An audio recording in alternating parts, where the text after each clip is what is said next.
तुमच्या पत्नीच्या मृत्यूबद्दल आम्हाला कळलं.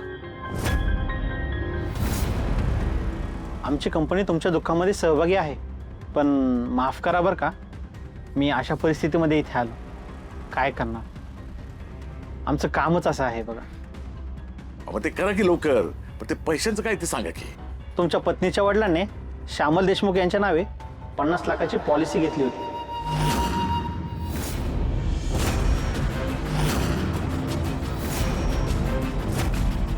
त्यांचा जर अपघाती मृत्यू वगैरे झाला तर त्याचे पैसे तुम्हाला मिळणार. नॉमिनी म्हणून तुमचं नाव आहे सुधाकर देशमुख. अपघाताची नोंद झालेलं डेथ सर्टिफिकेट तुम्हाला आमच्याकडे जमा करावं लागेल, सही करावी लागेल. सगळं तपासून झाल्यानंतर ती रक्कम तुमच्या खात्यामध्ये जमा होईल.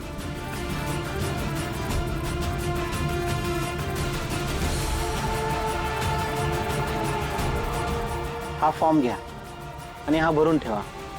मी नंतर येतो. हो साहेब, चहा बी घेतल्याशिवाय कसं काय जातं तुम्ही? बसा बसा. ए यार, चहा बी काय आणा की तुम्ही जाऊ. सुदे, मी काय म्हणतो, लेकरा हे बघ, तू ना याच्याकडे काही ध्यान देऊ नकोस. आधीच तुला दुःखात आहेस, तुला अजून त्रास होईल. हा, जे काय आहे ना ते मी बघतो, बोलतो साहेबांशी. हा, दे.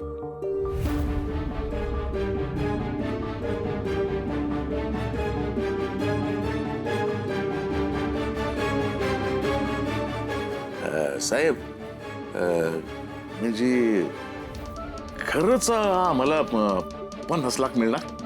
तुम्हाला नाही, सुधाकर देशमुखांना मिळणार. अहो तिथंच आलं म्हणजे. हो, पण खरंच एवढं पैसे आहेत का तुमच्याकडं? हो, याच्यापेक्षा कितीतरी पट असतात. पण साहेब, हे पैसे म्हणजे लगेच मिळणार का टप्प्याटप्प्याने मिळणार? हे बघा, तुम्ही डेथ सर्टिफिकेट जमा केलं ना की लगेचच पैसे तुमच्या खात्यात मिळून जातील. पण मला एक सांगा, श्यामल देशमुख यांचा मृत्यू कसा झाला? आता काय सांगणार साहेब, लईच वांगाळ घडलं बघा.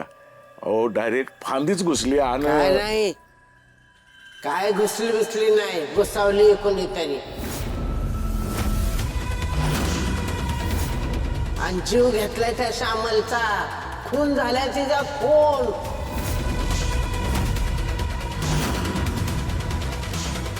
काय? जर अपघाती मृत्यू झाला असेल तरच तुम्हाला ही रक्कम मिळेल, अन्यथा मिळणार नाही. मला कंपनीशी बोलावं लागेल.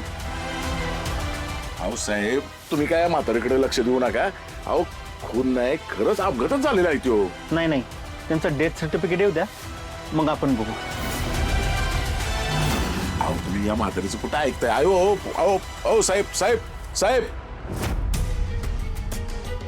म्हातारे, तुला मध्ये मध्ये कोण बोलायला सांगतं का? अगं, या घराच्या सुधाकरच्या मुलाच्या भवितव्याचा विचार करून काही पैसे घरात येत होते. तुला बघवत नाही का हे? तुला थोबड बंद ठेवता येत नाही का? नाही येत. चोरीचा मामला हळूहळू बॉम्बला आपल्याला नाही तीच असलं जमत. आणि मी खरं तीच बोलती, काय अपघात बिपघात झालेला नाहीये. तिला आहे ना कोणीतरी जीव मारली. आणि तुम्ही आता तिच्या टाळूवरचं लोणी खाऊ नका. अगं, या घराचा विचार कोणी करणारच नाही का? राहा ना तुम्ही दरिद्री.